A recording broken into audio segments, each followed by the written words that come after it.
Le Zoom de ce Smart Impact, on parle de bilan carbone, d'action RSE des grandes écoles avec Isabelle Huot. Bonjour. Bonjour. Bienvenue, vous êtes la présidente du directoire, directrice générale de l'EM Lyon, qui est une vénérable école qui existe depuis 1872, mais qui est bien dans son époque, on va le voir avec vos engagements RSE. Est-ce que vous pouvez nous présenter l'EM Lyon en quelques mots pour commencer? EM Lyon, c'est une grande école de management parmi les 4 meilleures en France. C'est une école qui, comme vous l'avez dit, est une vieille institution qui a été créée par la Chambre de commerce et d'industrie de Lyon, donc qui est très ancrée dans son territoire, mais qui à la fois veut avoir un rayonnement international. Et c'est une école qui aujourd'hui compte autour de 8000 étudiants en formation continue, autour de 5000 participants, 8000 participants en formation initiale, 5000 participants en formation continue, voilà, avec autour de 200 professeurs-chercheurs. Donc la recherche y occupe une place importante parce qu'on produit des connaissances que l'on diffuse ensuite auprès de nos étudiants. Et donc, avec un certain nombre d'engagements, vous avez choisi d'être depuis 2021 une société à mission, on va dire la raison d'être de M Lyon, former, accompagner tout au long de leur vie des personnes éclairées qui transforment les organisations avec efficacité pour une société plus juste, solidaire et respectueuse de la planète. Déjà, peut-être pourquoi le fait de devenir une société à mission, et puis voilà les derniers mots, plus juste, solidaire, respectueuse de la planète. Société à mission, parce qu'on pense qu'il nous convenait vraiment de mettre en avant qu'on était au service de l'intérêt général, du bien commun. C'était pour nous important de le rappeler. Et donc cette raison d'être que vous venez de citer a fait l'objet d'une véritable co-construction par l'ensemble des parties prenantes de l'école. C'est important de le dire. Oui, c'est toujours un moment de réflexion. Oui, c'est un moment de collectif, réflexion, de prise de distance par rapport à ce que l'on veut être. Et l'idée, c'était de dire que certes, on veut former des professionnels de très bon niveau pour anticiper les besoins des entreprises, être très bien articulé avec le monde socio-économique, mais que pour nous, il est aussi très important de former des citoyens éclairés.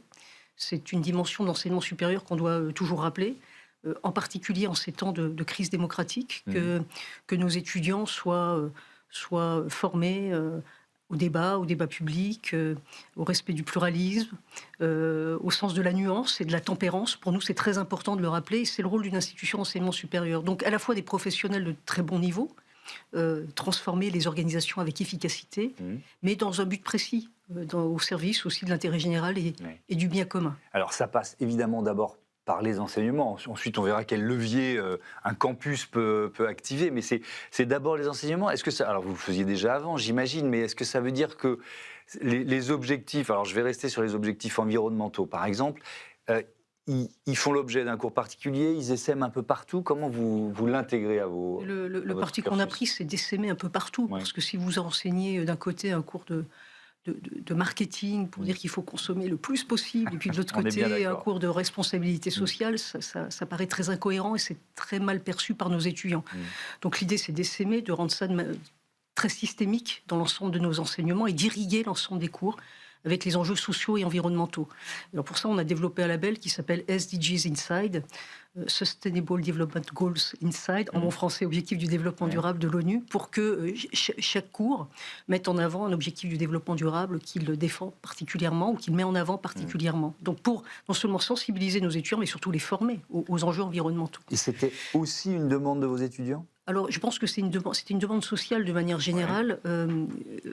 Il y a eu des mouvements pour un réveil écologique chez les étudiants. Il y a eu les Fridays for Future dans les institutions d'enseignement supérieur il y a quelques années. Je pense que ça a un peu réveillé le monde de l'enseignement supérieur. Donc, c'est beaucoup venu des étudiants. Et ensuite, ça a été pris aussi à bras-le-corps par les universités, les écoles de management. Ça a été aussi encouragé par les pouvoirs publics, le ministère de l'Enseignement supérieur et de la Recherche. Des labels se sont développés, le label des DRS. Donc tout ça nous a conduit à être beaucoup plus ambitieux, beaucoup plus volontaristes autour de ces questions-là, qui sont non seulement des questions, évidemment, qui donnent du sens à ce qu'on fait, mais pas seulement. Il y a un vrai enjeu économique aussi, à se rendre compte qu'il y a des ressources finies et des limites planétaires, et que les modèles d'entreprise doivent en tenir compte. Oui. Et alors justement, quand ensuite ils arrivent dans le monde de l'entreprise, ils sont juniors, donc ils ne vont pas d'un claquement de doigts pouvoir tout transformer. Est-ce qu'il n'y a pas parfois, dans les retours d'expérience que vous devez avoir, un peu de frustration ? Pour une génération formée justement à un business un peu plus tourné vers le bien commun, vers les enjeux environnementaux et sociétaux, et puis parfois des entreprises qui sont un peu moins un peu moins mobiles, quoi. Alors je Et pense ça qu'elles comme le ça. sont de plus en plus, même Oui, si bien on sûr, connaît on un montre petit, ici tous les jours, il y a un petit retour de bâton en ce moment, le contexte actuel, mais je pense que les entreprises, ils sont quand même ils sont de plus en plus sensibles. Elles savent que pour soigner leur marque employeur aussi, elles doivent mettre en place ces dispositifs. Donc pour attirer des compétences et de bons diplômés, il faut qu'elles soient aussi volontaristes sur ces sujets. Donc je pense qu'on progresse sur ces questions-là, du point de vue de l'adéquation entre la demande et l'offre, si je puis m'exprimer ainsi. Mais je pense qu'il y a de plus en plus de prise de conscience. Nous, on a été membre de la première session de la conférence des entreprises pour le climat. En tant qu'institution d'enseignement supérieur, il y avait quand même beaucoup d'entreprises qui avaient des prises de conscience. On était partenaires, on en a reçu tous les Voilà, mois. et donc la question des modèles d'affaires régénérateurs commence à prendre corps quand même dans les entreprises. Donc effectivement, il peut y avoir un hiatus, un gap. Enfin, tout ça ou est certains affaire qui se disent je vais créer mon entreprise plutôt que de rentrer dans une grosse structure parce que je ne pourrais pas la faire bouger. Ça arrive aussi. Enfin, je veux dire, les comportements au travail ont beaucoup évolué. Il y a plus de turnover dans les entreprises qu'auparavant. Donc c'est vrai que les étudiants vont chercher aussi ce qui leur convient du point de vue du sens et de la trajectoire qu'ils veulent donner à leur vie professionnelle. Voilà, donc il y a une variété d'orientations et de trajectoires aujourd'hui possibles pour ces étudiants qui ont envie d'avoir de l'impact. Alors parlons de ce campus, parce que pour être en cohérence entre les enseignements et puis votre bilan, vous avez commencé, j'imagine, par faire une sorte d'audit, un bilan carbone. Le levier principal pour améliorer le bilan énergétique, de consommation d'eau, de biodiversité d'un campus, c'est quoi le levier le plus efficace? Alors nous, notre bilan carbone, il comprend le campus, évidemment. Alors, on a un nouveau campus, donc ça tombe bien parce qu'on a pu faire des économies d'énergie parce que notre campus correspond à des normes environnementales beaucoup plus exigeantes. Donc, de ce point de vue-là, on a été mieux disant par rapport à notre ancien campus, mais nos principales émissions carbone dans notre école proviennent des déplacements, des transports et des voyages en avion en particulier. Donc, on a mis en place un certain nombre de dispositifs, en particulier des chèques mobilité douce. Donc, on finance partiellement, évidemment, des voyages qui privilégient les pieds sur terre. Je reprends le titre d'un documentaire qui a été fait par certains de nos étudiants et qui montre qu'on peut concevoir les voyages autrement aujourd'hui.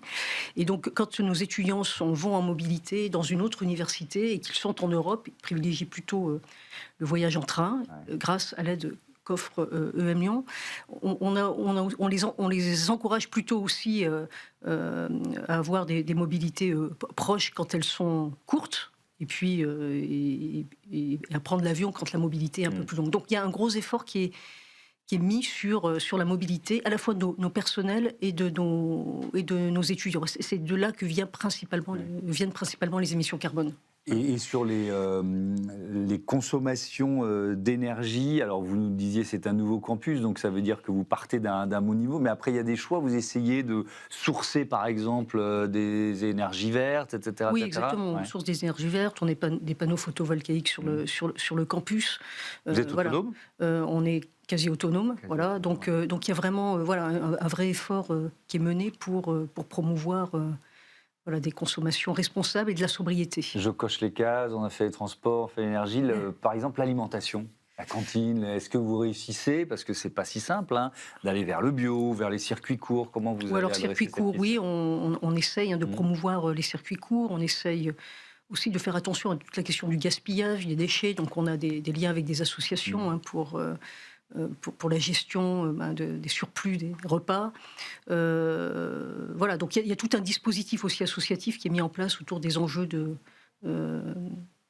consommation, de nutrition et de circuits courts. Vous vous êtes donné Et puis on a on a aussi un tissu associatif étudiant aussi à l'école qui est très dynamique, avec des associations comme le Noise, qui est un mouvement national qui nous encourage aussi à avoir des comportements responsables sur le plan environnemental. Nos associations signent des chartes. Alors elles signent des chartes, c'est déjà un premier pas, mais elles font aussi ensuite. Et c'est très important pour nous que toutes les activités de l'école soient irriguées par ces enjeux-là. Voilà. Dans un objectif de formation. Voilà. Juste, c'est pas du branding, c'est pas de la communication, c'est pas du greenwashing. C'est vraiment parce qu'on pense que pour former un décideur, pour demain, il est extrêmement important qu'il ait conscience des limites planétaires. Voilà, c'est fondamental dans la conception qu'on peut avoir de l'économie de demain. Ça veut dire, ça peut aller jusqu'à changer des modèles économiques. C'est ce qui était intéressant dans la Convention des entreprises pour le climat. D'ailleurs, ces feuilles de route que les entreprises se donnent. Et ça peut effectivement modifier un modèle. C'est vrai que l'hyperconsommation, elle est en contradiction avec les limites planétaires. Oui, des modèles économiques qui soient, comme le dit la Conférence des entreprises pour le climat, régénératifs. Voilà. Et puis, oui, une volonté d'aller vers aussi de comprendre l'organisation sociale, parce qu'on a tous conscience de ces limites, mais on ne sait pas comment vraiment changer. Et les comportements, et les normes. Donc, ce qu'on apprend aussi à l'école, parce qu'on est une école où on promeut les sciences sociales, c'est l'organisation sociale, institutionnelle, politique, pour promouvoir tous ces enjeux à la politique au sens noble du terme. Voilà. Bien sûr, mais, alors j'avais anticipé cette question, mais c'est aussi faire de la politique. C'est-à-dire qu'aujourd'hui, on se rend compte que les enjeux environnementaux, les politiques environnementales, elles devraient, à mon avis, être portées par tous les partis, quels qu'ils soient, sauf que c'est devenu des enjeux d'antagonisation de la société. Ah si, quand même, il y a certains partis qui considèrent que les éoliennes, il faut les oublier. Enfin bon, voilà. Et il y a des villes, alors peut-être qu'il y avait trop de conception idéologique, par exemple dans le parti Les Verts, et quand des maires écologistes sont arrivés, et que donc ils sont devenus des cibles un peu faciles. Mais il n'empêche que c'est un enjeu politique. Est-ce que vous avez parfois le sentiment que vous faites de la politique ? On en fait au sens où l'on s'intéresse à la vie de la cité. Quand on dit qu'on veut former des citoyens éclairés, c'est bien dans ce sens-là. Oui, donc en ce sens-là, on fait de la politique. Mais, mais au-delà de la dimension idéologique, tout ce qu'on enseigne est adossé à de la recherche scientifique, à de la connaissance scientifique, à des professeurs-chercheurs qui développent des connaissances avec toute la rigueur méthodologique. Et réhabiliter la science, c'est aussi important dans nos institutions d'enseignement supérieur, là où prolifèrent beaucoup de fake news, d'opinions rapides, où les réseaux sociaux diffusent des vérités alternatives. Il est très très important pour nous de rappeler qu'une institution d'enseignement supérieur adossée à la recherche développe des connaissances qui sont fondées. Et à partir de là, on enseigne à nos étudiants la diversité des modèles d'affaires, des modèles économiques, des modèles sociaux aussi, mais il y a aussi des choix de société qui sont en jeu, en effet. Merci beaucoup Isabelle Huot, et à bientôt sur Be Smart for Change. On passe au grand entretien de ce Smart Impact avec le cofondateur de FOM. On parle de seconde main dans l'univers de la mode et du luxe.